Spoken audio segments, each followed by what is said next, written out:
Bon matin, comment allez-vous? Hein, la madame, un matin, elle se rend compte qu'elle aurait peut-être pu se passer un petit peigne dans les cheveux.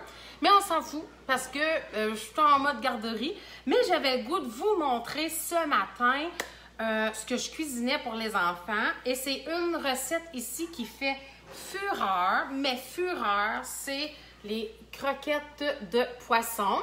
Et vous allez voir comment c'est super facile. La recette ici va mentionner de prendre une canne de saumon. Alors, vous pourriez prendre une canne de saumon. Vous pourriez prendre tout simplement de la morue aussi. De la morue, c'est vraiment très bon. Mais là, j'ai un restant de saumon. J'ai fait cuire du saumon sur une plaque.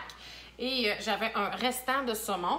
Alors, avec ce petit restant de saumon-là, je vais faire mes belles croquettes ce matin. Vous allez voir à quel point c'est facile comme tout. Alors, pour l'instant, j'ai fait cuire mon quinoa parce que ça prend du quinoa. J'ai fait cuire mon quinoa. Ici, dans la recette, ils nous disent d'avoir 2 tasses de riz brun ou de quinoa. Moi, dans ce cas-ci, j'ai du quinoa. Voilà, vous voyez bien. Je l'ai déjà fait cuire parce que je ne voulais pas que vous attendiez. Je vais vous expliquer comment je l'ai fait. Une demi-tasse de quinoa, pas cuit bien sûr, avec une tasse d'eau, un petit peu d'huile d'olive et les saveurs que vous voulez. Vous auriez pu mettre bouillon de poulet, bouillon de légumes, vous auriez pu mettre du 3 oignons, vous auriez pu mettre n'importe quelle saveur pour faire en sorte que ça va donner de la saveur à votre quinoa. Moi, dans ce cas-ci, je vous dirais que j'ai fait nature parce que mes croquettes ont déjà plein de saveurs. Alors, j'ai mon quinoa qui est prêt. Je l'ai mis au micro-ondes 5 minutes. Je l'ai laissé reposer et j'ai mis un dernier 5 minutes avant de venir vous parler. Mon quinoa est prêt, il est parfait, al dente, parfait. Et dans mon autre étuveuse, si vous n'avez pas les étuveuses, là, my God, qu'il vous manque quelque chose, parce qu'on garde tous les nutriments à l'intérieur de notre aliment. Alors, j'ai fait cuire des patates douces que j'ai mis en cubes. Alors, c'est vraiment pas long et ça n'a pas bouilli dans l'eau. Fait que quand on jette l'eau de nos pommes de terre douces, on jette tous les nutriments avec. Alors que dans l'étuveuse, on garde tous les nutriments. 59,95 $, c'est le meilleur investissement à vie, vraiment pas cher. En plus, reconnu par Santé Canada parce qu'il n'y a pas de PBA qui va aller dans vos aliments. Non, non, non. Et 59,95 $, ça vient avec un beau plateau aussi où vous pourriez faire cuire le poulet. Le jus de poulet pourrait tomber en dessous, ça, je vous mens pas. Et ce qui est cool, c'est comme au test, vous pourriez l'avoir à moitié prix, gratuite, ou dans la trousse de conseillère, vous l'avez gratuite aussi. Alors là, ce que je vais venir faire avec mes patates douces, hein, je vais prendre de mon... Moi, je l'appelle mon pile patate, là, mais c'est pas ça pantoute, là. Je me rappelle même plus du nom. Hein? C'est la preuve qu'il ne faut pas être parfaite comme conseillère pour réussir chez Piqueur. Alors, je vais tout simplement avec mon séparateur à viande. Là. Il vient de me revenir tout d'un coup le nom. Hein? Je viens justement tout piler mes pommes de terre. Hein? Fait qu'on aurait pu faire de la guacamole avec ça. Moi, pour séparer ma viande pour un pâté chinois, c'est vraiment parfait. Et dans ça, pour donner de la saveur, on va y mettre une cuillère à table de 3 oignons et une cuillère à table de aneth citron. Voyez-vous bien? Aneth citron, 3 oignons.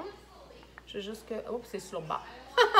Alors, je vais venir mettre une cuillère à table de chaque dans mes pommes de terre pour donner de la saveur. Oh, ça déborde un peu, mais c'est pas grave, on aime ça du 3 oignons, hein? 3 oignons, là, moi, c'est mon dépanneur à vie. J'ai ça en quantité industrielle dans mon garde-manger. Le 3 oignons devrait être votre épice que vous devriez avoir absolument dans votre garde-manger. Alors, je vais venir tout simplement bien écraser parce que ça va être plus facile par la suite. Je vais y ajouter mon saumon. Hein, mon restant de saumon que j'avais fait cuire tout simplement avec mon après-saumon de l'été.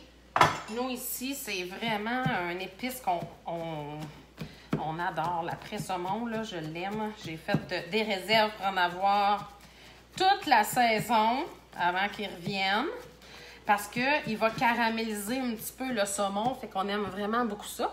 Et je vais y ajouter mon fameux quinoa. Alors, mon quinoa, je vais venir tout le mettre à l'intérieur. Et ça va me prendre un œuf. Là, je vais enlever mon séparateur. Je vais me prendre une petite fourchette.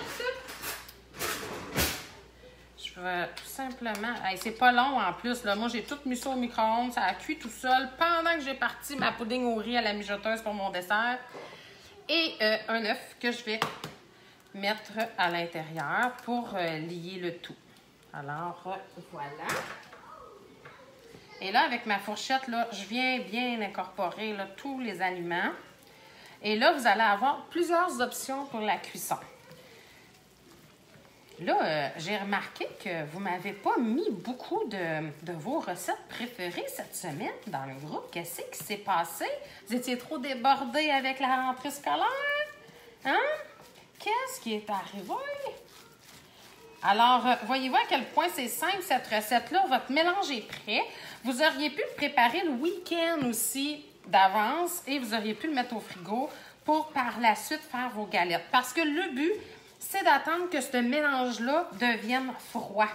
Fait que moi qui venais de faire cuire mes pommes de terre, il va falloir que je le remette au frigo à peu près 1 heure avant de faire mes galettes. OK? Ça, c'est le petit truc pour être sûr que vos galettes se tiennent bien. OK? Fait que là, mettons que c'est froid, parce que je vais vous le montrer à vous, là. Mettons que c'est froid, vous avez 2 options. Vous pouvez mettre votre quantité dans vos moules à muffins et mettre ça au micro-ondes, c'est prêt en un temps record, OK? Sauf que moi, je préfère la texture, puis les enfants aussi préfèrent la texture quand c'est frit à la poêle. Alors, vous avez ces 2 options-là. Alors, ce qu'on se fait, on se fait là, des belles galettes, là. Hein? Là, mettons que mon mélange est froid. Là, n'oubliez pas qu'il n'est pas froid, fait que ça va rester collé. Mais ça me fait des belles galettes.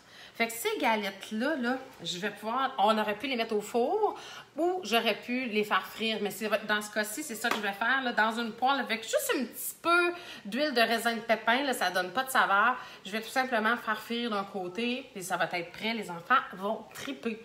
Alors, voilà ma petite recette vite faite. Et je vous le dis, vous allez faire manger du poisson à n'importe qui avec cette recette-là. Ici, ça fait fureur. J'ai pas un enfant qui aime pas ça. Alors, bonne journée tout le monde. Là, sur ça, je vais aller me laver les mains parce que ma préparation n'était pas froide. Hein? J'écoute pas ma conseillère. Bye tout le monde.